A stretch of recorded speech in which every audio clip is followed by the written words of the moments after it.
नमस्कार, स्वातीज किचन मराठीमध्ये तुम्हा सर्वांचं स्वागत। तर आज आपण फक्त 2 साहित्यामध्ये गुळ पापडीची रेसिपी पाहतोय आणि ही गुळ पापडी अतिशय चविष्ट आणि खूप छान कुरकुरीत लागते। ज्यांना चावायला त्रास होतो, कडक खायला आवडत नाही, त्यांना सुद्धा ही आवडते कारण सहज तुटते। तुम्ही पाहू शकता इथे 1 कप पांढरे तीळ आणि 1 कप गुळ घेतलेला आहे। गुळ चिरून घेतलेला आहे आणि तीळ आपण निवडून स्वच्छ घेतलेले आहेत। आता सर्वप्रथम आपण तीळ चांगले खरपूस भाजून घ्यायचे आहेत। तर इथे एक गोष्ट जरूर लक्षात ठेवा, गॅसची फ्लेम मंद किंवा मध्यम आचेवरतीच आपल्याला हे तीळ भाजायचे आहेत। मोठ्या आचेवरती भाजले तर खूप पटकन करपतात आणि तीळ जर करपले तर कडवट होते आपली चिक्की। त्यामुळे तीळ फक्त उडू लागले की आपण गॅस बंद करून एका प्लेटमध्ये थंड होण्यासाठी काढून घेणार आहोत। तीळ भाजल्यानंतरची अतिशय महत्त्वाची स्टेप आपल्याला आधी करून घ्यायची आहे। तीळ थंड होतात तोपर्यंत आपण पोळपाटाला तूप लावून घ्यायचं आहे। तर साधारण पाव चमचा तूप इथे मी वापरलेला आहे। तुम्ही तेल सुद्धा वापरू शकता। तर बेलण्याला आणि पोळपाटला आपल्या दोन्हीही गोष्टींना व्यवस्थित तेल लावायचं आहे किंवा तूप लावायचं आहे। पोळपाटाऐवजी ताट वापरलं पालथं ठेवून तरी चालू शकतं। तर ही स्टेप आधी करायची आहे कारण याच्या पुढची प्रोसेस खूप घाईघाईने करावी लागते आपल्याला, त्यावेळी वेळ मिळणार नाही।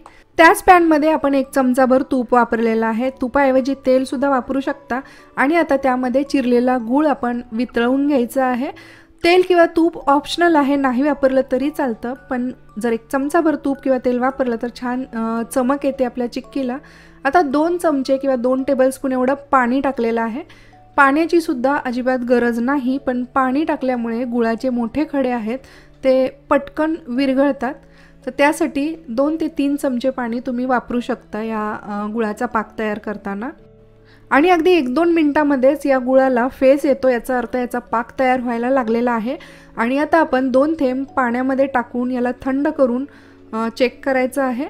तर याला चेक करताना त्याची एक छान कडक अशी गोळी तयार व्हायला हवी आणि एवढी कडक की ती हाताने दबली नाही जायला पाहिजे। आणि जर ही दबली तर आणखीन 1-2 मिनिट आपण हा पाक करून शिजवून घ्यायचा आहे। तर हा अगदी काचेप्रमाणे कडक झालेला आहे, याचा अर्थ आपला पाक एकदम परफेक्ट तयार झालेला आहे। आता यामध्ये आपण आपले भाजलेले तीळ आहेत ते मिक्स करायचे आहेत।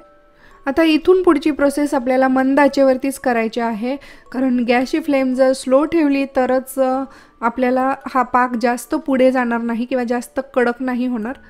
तर अशा पद्धतीने आपण हे तीळ या पाकामध्ये छान मिक्स करायचे आहेत।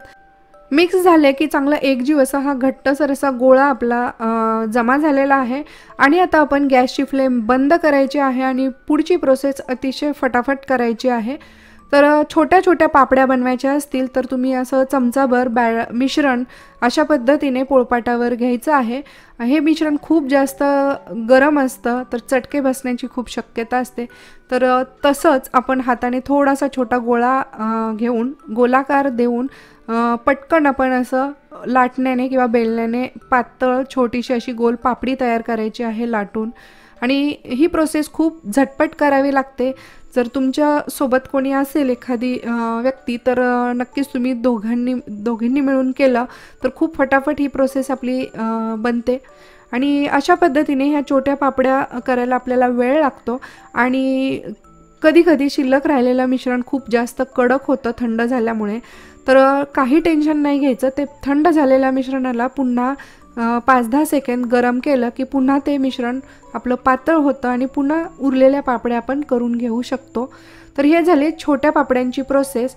आता आपण उरलेल्या मिश्रणाची एकच मोठी पापडी करणार आहोत आणि ती आपल्याला फटाफट करायची आहे ती देखील, कारण मिश्रण आपलं पूर्ण थंड होण्याआधी आपल्याला ही प्रोसेस करायची आहे। तर चटके जरी बसत असेल तरी अशा पद्धतीने अगदी हळूवार हाताने आपण गोलाकार देत जायचं, जसं जमेल तसं। गोलच आलं पाहिजे असं काहीच नाही आहे, पण हे मिश्रण साधारण कोमट वगैरे झालं की अशा पद्धतीने आपल्याला खूप पटापट याला लाटून घ्यायचं आहे। आणि जेवढी तुम्हाला जास्तीत जास्त पातळ हवी आहे तेवढी जास्तीत जास्त तुम्ही ही पातळ पापडी बनवू शकता किंवा तुम्हाला जाडच आवडत असेल तर असंच तुम्ही जाडसर सुद्धा ठेवू शकता। आणि ओलसर आहे तोपर्यंतच सुरीने याच्यावरती काप करायचे आहेत, जेणेकरून तुम्हाला छान याच्या चौकोनी किंवा कोणत्याही आकारामध्ये वड्या तयार करता येतील। पण इथे ही मोठी पापडी मी अशीच अखंड ठेवणार आहे। मी जेवढी शक्य आहे तेवढी पातळ इथे लाटलेली आहे. जरुरी नाही की गोलच आकार यावा असं काहीच नाही आहे. तर लाटून झाले की फक्त अर्ध्या मिनिटामध्येच हे थंड होतं आणि याच्या कडा अशा पद्धतीने सुरीने आपण मोकळ्या केल्या की अलगद ही पापडी आपली पोळपाटापासून वेगळी होते. तर तुम्ही पाहू शकता दिसायला देखील अतिशय सुंदर दिसते आहे. छान चमक या पापडीवरती आलेली आहे. तरी खायला देखील खूप छान कुरकुरीत लागते. तर पातळ मी बघा जेवढं जमेल तेवढी केलेली आहे. यापेक्षा सुद्धा पातळ करू शकतो आपण. तर मी इथे हाताने तुम्हाला तोडून दाखवते की ही कशा पद्धतीने अलगद आणि सहज ही तुटली जाते ही पापडी. तर अशा पद्धतीने तुकडे करून आपण एखाद्या स्टीलच्या डब्यामध्ये किंवा प्लास्टिकच्या डब्यामध्ये भरून हे आपण एका थंड जागेमध्ये किंवा नॉर्मल टेम्परेचरच्या जागेमध्ये जिथं उष्णता लागत नाही अशा ठिकाणी ठेवली तर अगदी 15-20 दिवस छान टिकते. तर रेसिपी तुम्ही ट्राय जरूर करा. कशी वाटली कमेंट करून फीडबॅक कळवा.